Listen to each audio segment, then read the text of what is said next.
한 젊은 남자가 만원 버스를 탔습니다. 북새통을 이루는 만원 버스 안에서 이리저리 갈피를 못 잡고 있다가 아주 좋은 자리 하나를 발견했는데 내리는 자리 옆에 약간 공간이 있는 거예요. 거기 서면 되겠다 해서 두 손으로 손잡이를 꼭 잡고 몸을 딱 붙이고 거기 서 있었어요. 그런데 갑자기 자동차가 끽 하는 바람에 몸이 이렇게 틀어졌습니다.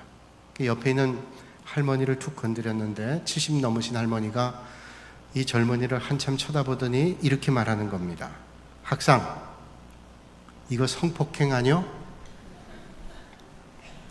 깜짝 놀란 학생이 얘기하는 거예요. 아이, 무슨 말씀이세요? 다시 할머니가 또 물어요. 학상, 이거 정말 성폭행 아니요? 그런 얘기가 오고 받으니까 그 조용했던 버스에 모든 사람들의 이목이 집중합니다. 아이고, 젊은 사람이 할머니를 성폭행하다니 참 때가 말세구만. 그러면서 이제 분위기가 거의 젊은 학생이 성폭행범으로 몰릴 상황이었어요. 근데 그 순간 뒷좌석에 있던 할아버지가 사람들을 비집고 나오더니 이렇게 외쳤어요. 할머니, 이거 성폭행 맞아요? 발음이 좀 이상하죠? 성폭행. 성북을 잘 모르시는 것 같아요. 성폭행 맞다는 거예요. 그런 오해는 우리가 얼마든지 이건 해결할 수 있어요. 사람들이 만나는 오해들을 시간이 가면 해결될 수도 있고 여러 가지 오해들을 우리가 받고 살잖아요. 그런데 우리가 이 땅에 살면서 절대로 오해하지 말아야 될 것, 착각하지 말아야 될 게 있습니다. 2007년도에 갤럽에서 미국의 성인 남자들을 대상으로 천국을 믿습니까? 하는 설문을 조사했어요. 그랬더니 81%의 미국의 남자들이 천국이 있는 걸 믿는답니다. 놀라운 거는 그 전에 10년 전에 1997년도의 조사에 의하면 천국이 있다고 믿는 사람들이 72%였어요. 9%나 믿는다고 하는 사람들이 늘었다는 겁니다. 이게 대단한 거죠. 믿음이 점점 잃어가는 시대에 천국이 있다고 믿는 사람이 오히려 9%가 늘었어요. 또 하나 물었습니다. 그러면 당신은 죽은 다음에 천국을 가게 될 줄로 믿습니까? 라고 물었을 때 또 한 30%, 80%에 가까운 사람들이 자기는 천국을 간다고 믿는다는 거예요. 대단하죠? 80% 안팎의 사람들이 천국이 있다는 것도 믿고 자기는 죽으면 틀림없이 천국을 간다는 것을 믿는다는 거예요. 그런데 같은 설문에서 이런 질문에는 전혀 아이러니한 대답을 했습니다. 그렇다면 여러분들은 하나님을 믿으십니까? 하는 질문에는 50%에 다다르지 못하는 사람들이 글쎄요 라고 대답을 했어요. 천국이 있다고 믿고 자기가 죽으면 천국을 간다고 믿는 사람들이 하나님이 계시다는 것을 믿느냐는 질문에는 글쎄요 라고 대답했다는 것은 도대체 뭘 얘기할까요? 사람들이 천국에 대한 생각을 가지고 있는데 그 천국에 대한 생각은 자기 멋대로라는 거예요. 믿음에 근거한 천국의 소망이 아니라 자기의 마음대로 천국을 만들어 놓고 자기는 천국에 갈 거라고 생각한다는 것이죠. 오늘 본문 말씀 보면 하나님에 대한 착각을 했던, 그것도 큰 착각을 했던 한 사람이 나옵니다. 그런데 성경은 말하기를 이 사람은 부자였다고 말해요.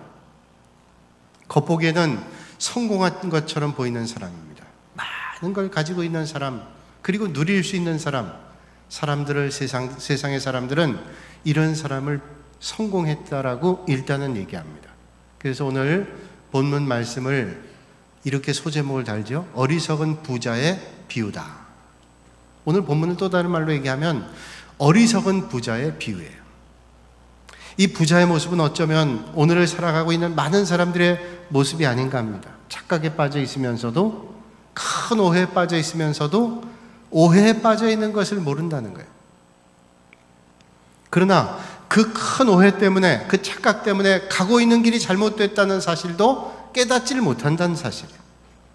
오늘 본문 17절과 18절에 이렇게 말씀합니다. 심중에 생각하여 이르되 내가 곡식 쌓아둘 것이 없으니 어찌할까 하고 또 이르되 이렇게 하리라. 내 곡간을 헐고 더 크게 짓고 내 모든 곡식과 물건을 거기 쌓아두리라. 이 어리석은 부자는 농사를 졌는데 많은 소출을 거둔 모양입니다. 그래서 가지고 있는 창고가 부족했어요. 그래서 창고를 더 짓고 많은 것들을 모아두리자, 그리고 영원히 먹고 누리자라는 생각을 했다라는 겁니다. 아마 오늘 이 말씀을 생각하면서 이런 생각하실 수 있을 거예요. 이 부자는 정말로 오늘 살고 있는 모든 사람들의 로망이다. 대다수의 사람들이 부러워할 수 있는 그런 사람이라고 생각할 수 있습니다. 왜 그렇습니까? 이 사람은 많은 사람들이 부러워하는 물질을 가지고 있어요. 그것도 보통 물질이 아니라 창고를 더 져야 될 만큼 많은 물질을 얻게 됐습니다. 물질을 많이 가지고 있다는 것은 앞으로 사는 날 동안 물질로는 어려움을 당하지 않을 거라는 기대감, 그리고 요즘에 흔히 생각하는 대로 이제 우리가 늙고 난 다음에 이제 앞으로는 살아야 될 시간들이 많은데 노후를 어떻게 준비하는 거에 대한 염려는 다 사라진 사람, 남은 여생을 적어도 먹는 문제, 누리는 문제, 사는 문제에 대해서 걱정이 없는 사람. 그래서 일단은 이 사람을 우리는 성공한 사람이라고 말할 수 있고, 어떤 사람들은 대단히 부러워할 수 있는 그런 사람이라는 거예요. 그런데 예수님은 이런 부자를 향해서 말씀하고 있습니다. 어리석은 자여, 오늘 밤에 내 영혼을 도로 찾으리니 그러면 내 준비한 것이 누구의 것이 되겠느냐. 많은 사람들이 부러워하고 행복하다고 생각할 만한 이 부자에게 예수님께서 말씀하시기를, 오늘 밤 네 생명을 거둔다면 네가 그렇게 누릴 것이라고 생각했던 것들은 과연 누구의 것이 될 줄로 아느냐? 라고 주님은 묻고 계시는 거예요. 오늘 본문 말씀을 보다 잘 이해하기 위해서는 본문의 앞쪽에 있는 말씀들을 다시 한번 생각해 봐야 됩니다.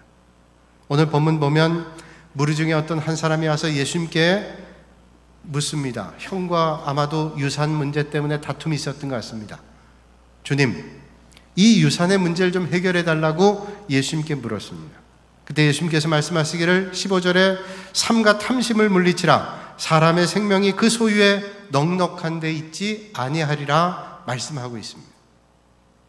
너는 지금 생명이 물질에 있다고 생각한다는 거예요. 그러니까 형과의 다툼에서 얼마나 네가 더 많이 가져야 되겠는가를 다투고 있지만 생명은 소유에 있는 게 아니라고 말씀하고 있습니다.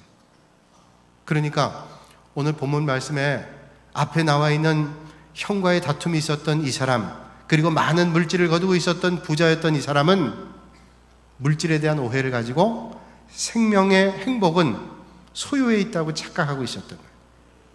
창고에 곡식이 가득하면 물질을 먹고 마시고 즐기면 행복한 인생이라고, 성공한 인생이라고 오해하고 있었습니다. 그래서 예수님은 네가 많은 걸 가지고 있기 때문에 하나님에 대한, 영원한 나라에 대한 오해를 하고 있구나. 그러면서 말씀하죠. 자기를 위하여 재물을 쌓아두고 하나님께 부여하지 못한 자가 이와 같으니라. 하나님께 대하여 부여하지 못한 자는 과연 뭘 얘기할까요? 하나님께 대하여 부여하지 못하다는 말은 네가 지금 올바로 살지 않고 있다는 겁니다. 올바로 살기 위해서는 물질의 부요함을 누릴 게 아니라 하나님께 부요한 인생을 살아야 된다고 말씀하고 있습니다.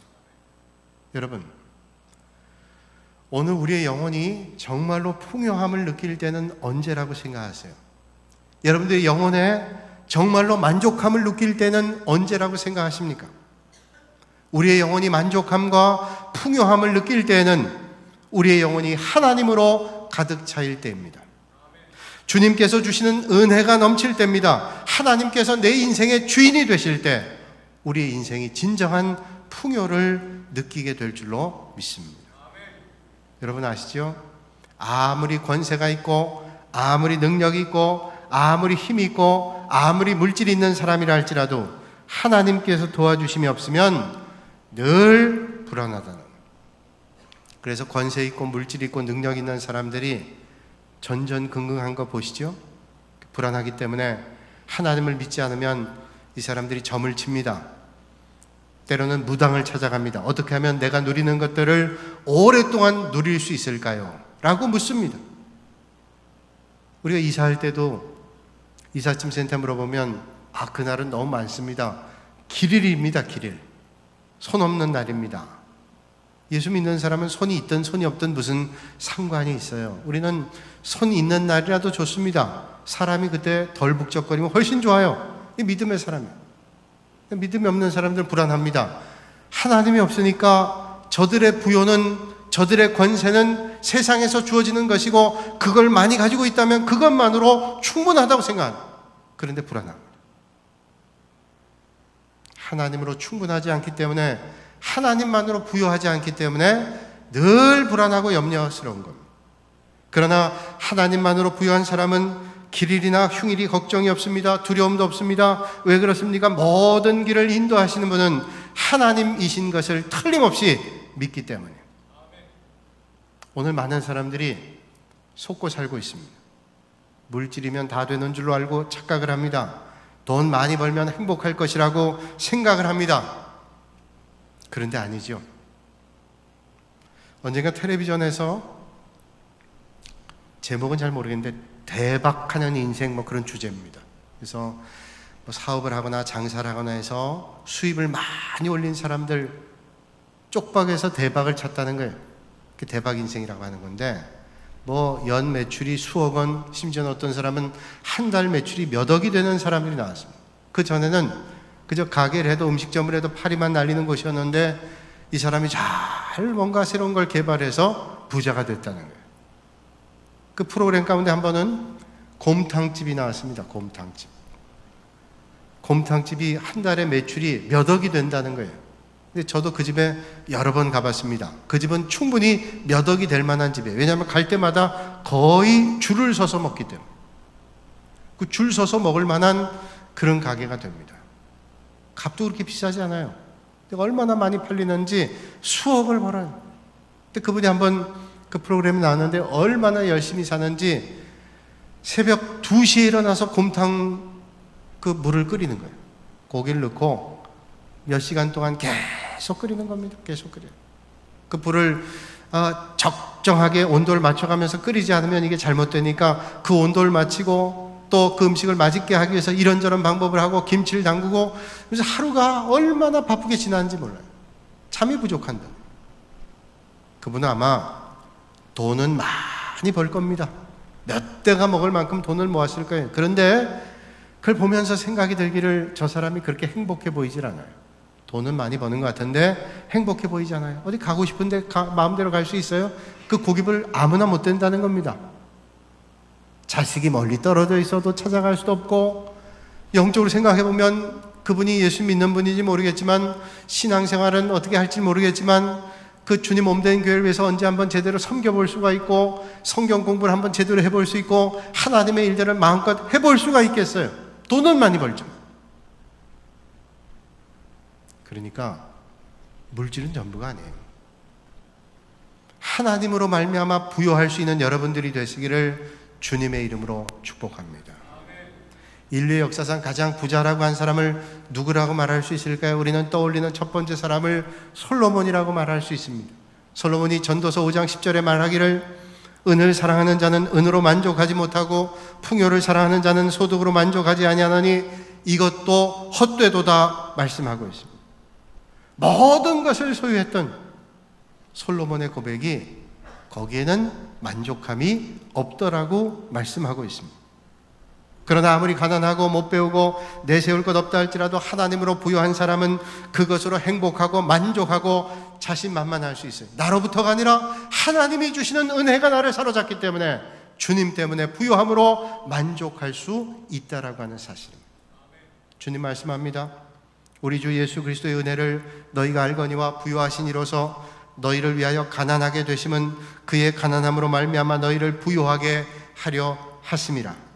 예수님만으로 부요함을 누리실 수 있는 여러분들이 되시기를 주님의 이름으로 축원합니다. 그러니까 근본적으로 오늘 이 부자의 문제는 생명이 자신의 손안에 있다고 오해하는 겁니다. 그러니까 생명이 자신의 손안에 있다고 생각하니까 오늘 많이 소출을 거두었으니까 오늘 창고를 더 만들어서 내일도 먹고 모레도 먹고 평생을 먹자, 이렇게 착각한 거 아니에요. 내가 내 영혼에게 이르되 내 영혼아 여러 해 쓸 물건을 많이 쌓아두었으니 평안히 쉬고 먹고 마시고 즐거워하자 하리라. 이렇게 고백하고 있잖아요. 그런데 주님은 이런 부자의 기쁨의 외침에 뭐라고 말씀하십니까? 하나님은 이르시되 어리석은 자여 오늘 밤에 내 영혼을 도로 찾으리니 그러면 내 준비한 것이 누구의 것이 되겠느냐. 부자는 많이 모아서 먹고 쉬고 즐기자 그랬는데 주님은 말씀하시기를 오늘 밤에 내 생명을 거둔다면 네가 모으고 즐기려고 했던 것들은 누구의 것 되겠느냐. 절대로 네 것은 안 된다 말씀하지 않아요? 하나님은 그날 밤에 부자의 생명을 거둬가신다는 말씀. 부자는 여러 해를 쓸 것을 모아두고 즐기며 살 것을 계획합니다. 그래서 이렇게 즐기고 이렇게 살고 이렇게 누리면서 살아야지 라고 계획을 합니다. 그런데 하나님은 오늘 밤에 그 생명을 거두어 가시기로 작정했어요. 여러분, 아무리 여러분들이 계획하고 준비한다 할지라도 하나님이 돌보심이 없으면 절대로 안 된다는 사실을 잊지 마세요. 하나님이 계셔야 이 모든 일들이 가능한 거예요. 그게 우리 인생이에요. 어떤 80줄에 들어선 두 할아버지가 골프 친구입니다. 골프 다니는 친구인데 한 번은 그 연세에도 골프장 가서 골프하시다 그런 생각이 들었어요. 천국에도 과연 골프장이 있을까 생각이 들었어요. 천국에 골프장이 있을까요? 제가 서울에서 목회할 때 그 섬기던 전도사님 아들은 천국을 안 가겠다 그럽니다. 그래서 아버지가 왜 넌 천국 안 가려고 그러냐 그랬더니 그 아이가 말하기를 뭐 천국 가봐야 뭐 벽에는 금덩어리가 있고 뭐 보석이 바닥에 깔렸다 그러는데 장난감 있다는 소식은 못 들었으니까 여기 장난감 있는 세상이 좋지 천국 가서 금덩어리 보는 거 안 좋다는 거예요. 그래서 천국 안 간다는 거예요. 그렇잖아요. 천국이 여기보다 안 좋으면 뭘 천국 갈 일도 있겠어요. 두 분 골프하는 친구가 천국에 골프장이 있을까를 서로 얘기했어요. 그러다가 아니야, 틀림없이 천국은 여기보다 좋다 그러니까 골프장이 있을 거다. 확인은 못 하겠잖아요. 그래서 둘이 얘기했습니다. 우리 둘 중에 누가 언젠가 갈 텐데 가면 천국에 골프장이 있는지 먼저 간 사람이 꼭 귀뜸해 주기다. 뭐 어떻게 와서 얘기할지는 모르겠지만 먼저 간 사람이 꼭 알려주자. 그렇게 얘기를 했어요. 얼마 뒤에 친구 하나가 세상 떠났습니다. 그래서 그 친구 장례에 참여했는데 조문하러 갔다가 정말로 그 먼저 죽은 친구의 소리가 귀에 들리는 거예요. 야, 천국에도 골프장이 있더라. 페어웨이가 얼마나 좋은지 아주 들판이 넓고 푸른 부드러워서 웬만한 사람들도 파는 다쳐. 그러니까 너무 좋더라는 거예요. 그러면서 또 한 가지 얘기합니다. 그런데 다음 주 화요일 날 너 티업이 잡혔다. 다음 주에 너 나하고 골프 치자. 갈 때가 된 거야, 이 친구도. 인생은 이렇다는 거예요. 인생은 자신의 죽음을 모릅니다. 그래서 마음껏 누리고 내가 가지고 있으면 누릴 거라고 생각해요. 그러나 주님께서 오라 하시면 언제라도 놓고 가는 게 인생일 수밖에 없어요. 우리는 이 땅에서는 결단코 영원히 살아갈 수 없습니다. 영원한 하나님 나라에서 영원한 몸으로 우리는 살게 될 것이지만 언젠가는 이 땅을 다 떠나야 될 인생입니다. 왜 그래요? 인생은 하나님의 손 안에 있기 때문에 하나님의 뜻 안에 우리는 언제라도 가야 되는 존재입니다. 그러므로 하나님이 없이, 하나님의 부요함이 없이 아무리 많은 걸 쌓아놓아도 만심할 수 없습니다. 그것으로 만족할 수 없습니다. 하나님이 없는 인생은 늘 불안할 수밖에 없어요. 그러니까 하나님 없이 물질 많고 좋은 집에 살고 좋은 차를 타고 있는 것으로 행복하는 것이라고 생각하면 그건 오해 중에 오해고 착각 중에 착각입니다. 흔히 우리 낙원이란 말을 파라다이스라고 얘기하죠, 영어로. 또 파라디소라는 말이 있습니다. 파라다이스, 천국이란 말이에요. 낙원이란 말이에요. 그런데 이집트에서는 이 파라다이스라는 말을, 낙원이란 말을 이런 의미로 쓴다 그래요. 낙원은 에덴 동산이 아니라 황량한 광야와 같고 황야와 같다. 광야와 황야는 뭡니까? 생물들이 살기에 힘든 척박한 땅, 강수량이 적은 땅, 그리고 모든 풀들이 사라져 있는 그런 땅 같은 거예요. 그런데 이집트는 낙원이라고 하는 것은 그런 곳이라는 거예요. 왜 그럴까요? 황야이기 때문에 앞으로 나무를 심을 수 있고 꽃을 가꿀 수 있고 거기에 집을 지을 수 있고 아무것도 없는 것이기 때문에 거기에 뭔가를 세울 수 있기 때문에 그 황야는 진정한 낙원이라는 거예요. 만약에 모든 것들이 다 갖춰져 있다면 그게 낙원이겠냐는 거예요. 모든 것들을 다 가지고 있다면 그게 낙원이겠냐는 거예요. 곰곰이 생각하면 그것도 일리가 있어요. 이어령 선생이 쓴 책 가운데 젊은이여 한국을 이야기하자 라는 책에서 이런 말을 했습니다. 우리는 누구나 한 가지 이상 결핍된 것을 가지고 있습니다. 그것이 건강이든 돈이든 외모이든 환경이든 관계이든 결핍이 없는 사람은 없습니다. 삶은 이러한 결핍을 어떻게 해석하고 활용하는가에 달려 있습니다. 부족하고 모자란 것이 있을 때 상상하고 그리워하고 애틋해합니다. 기다림과 설렘도 있습니다. 인생의 가장 아름다운 것들은 부족하고 결핍할 때 나옵니다. 햇빛만 쏟아지면 사막이 됩니다. 아라비아 사람들은 황량한 사막 속에서 생활을 합니다. 그러나 아라비안 나이트를 보십시오. 수많은 꽃과 나무 이야기, 아름다운 녹지와 정원 이야기가 나옵니다. 그들은 꽃과 나무가 결핍되어 있는 모래 위에서 상상의 꽃들을 전설처럼 피워왔던 것입니다. 아라비안 나이트, 그 안에는 척박했던 저들의 삶의 자리 있음에도 황량한 곳을 그리지 않고 아름다운 꽃과 아름다운 사물들을 묘사했어요. 그러나 결핍을 통해서 모두가 아름다워지는 것은 아닙니다. 오히려 더욱 가시가 돋고 독을 품은 사람이 될 수도 있습니다. 두 가지예요. 악하게 될 수도 있고 그 일을 통해서 아름다운 것들을 창조할 수 있습니다. 그럼 어떻게 해야 될까요? 나의 부족함이 주님을 만나야 됩니다. 약함이 주님을 만날 때 그 약함은 주님의 능력이 머무는 축복이 될 줄로 믿습니다. 여러분, 오늘 내가 만족함, 세상의 모든 걸 가지고 있는 것으로 내가 만족하다는 착각하지 마세요. 오히려 나의 부족함 때문에 주님을 만나셔서 그 자리가 축복의 자리가 되시기를 주님의 이름으로 축원합니다.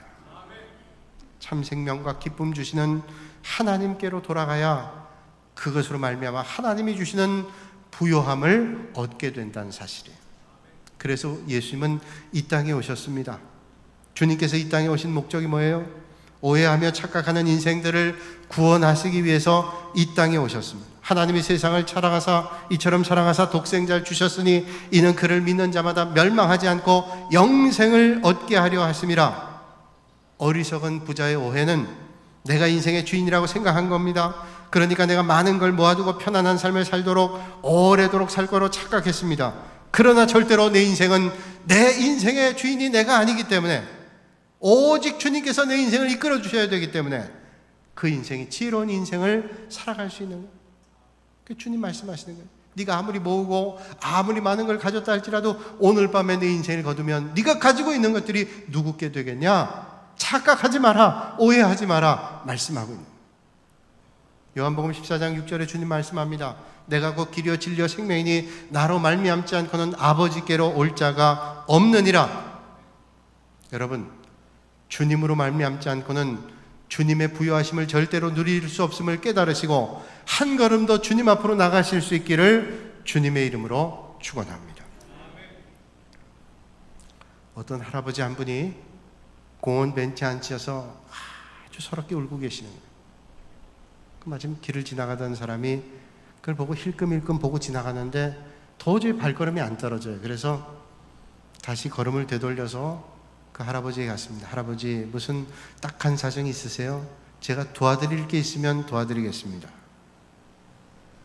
근데 대답이 없어요. 몇 번을 여쭤봤더니 이 할아버지가 대답합니다. 사실은 내가 한 달 전에 젊은 과부를 만나서 결혼을 했어.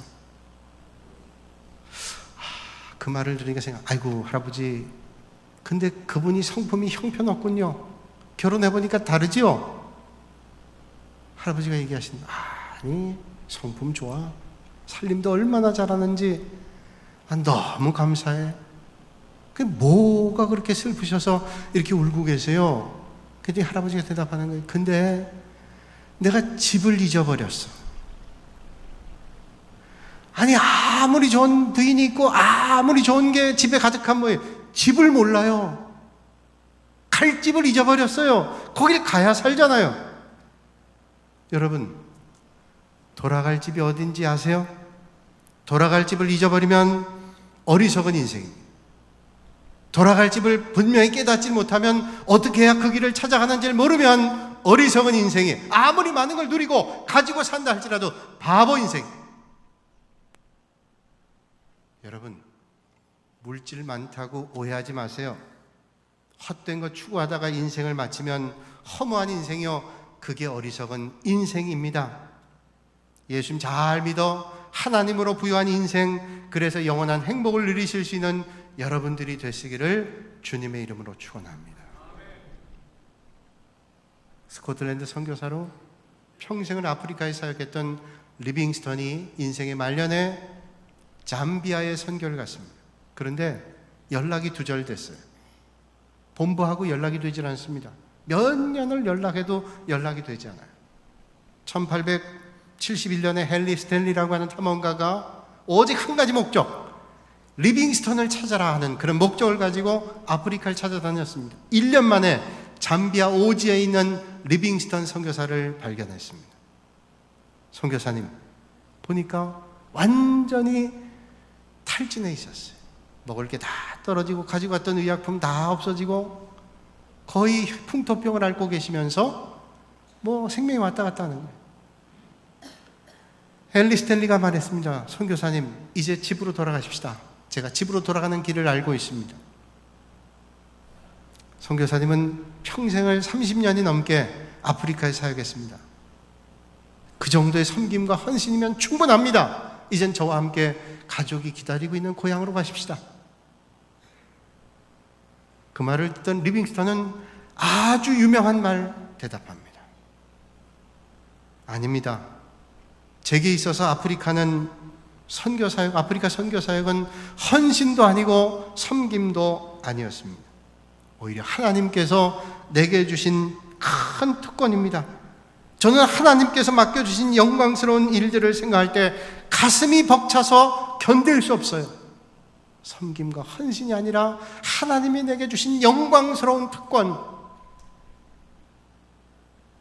여러분, 헛된 것으로 가득 찬 인생 사지 마시고 영광스러운 주님의 특권 위에서 그 일을 먼저 하실 수 있는 복 있는 사람, 하나님으로 부유한 사람들이 다 되실 수 있기를 주님의 이름으로 축원합니다.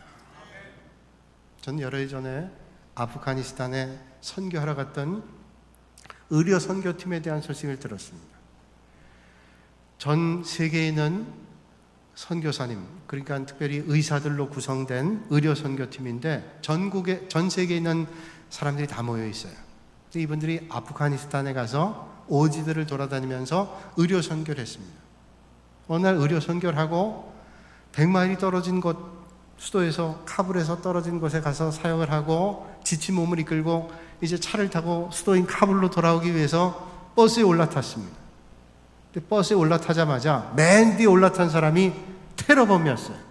그들이 쏜 총에 10명이 거기서 직사했습니다. 나중에 알고 보니까 이 테러범이 누구냐면 탈레반이에요. 톰 리틀이라고 하는 61세 된 의료 선교팀 단장은 40년이 넘도록 아프가니스탄에서 의료 선교를 하고, 그리고 거기서 자식 셋을 낳고 아이들이 다 거기서 사역을 하고, 그리고 아프가니스탄에 있는 떨어진 의료진들을 가르치고 교육하고, 이런 일들로 평생을 보냈던 사람이에요. 그 사람들에게 죽임당했어요. 그 죽은 사람들이 미국 사람, 영국 사람, 독일 사람, 아프간 사람 그렇게 됐는데 10명이 죽었어요. 그리고 몇 달 뒤에 그 일에 대한 소식을 또 다른 루트를 통해서 들었는데, 그 의료 선교팀에 죽은 영국 사람 가운데 한 사람이 36살 된 여자예요.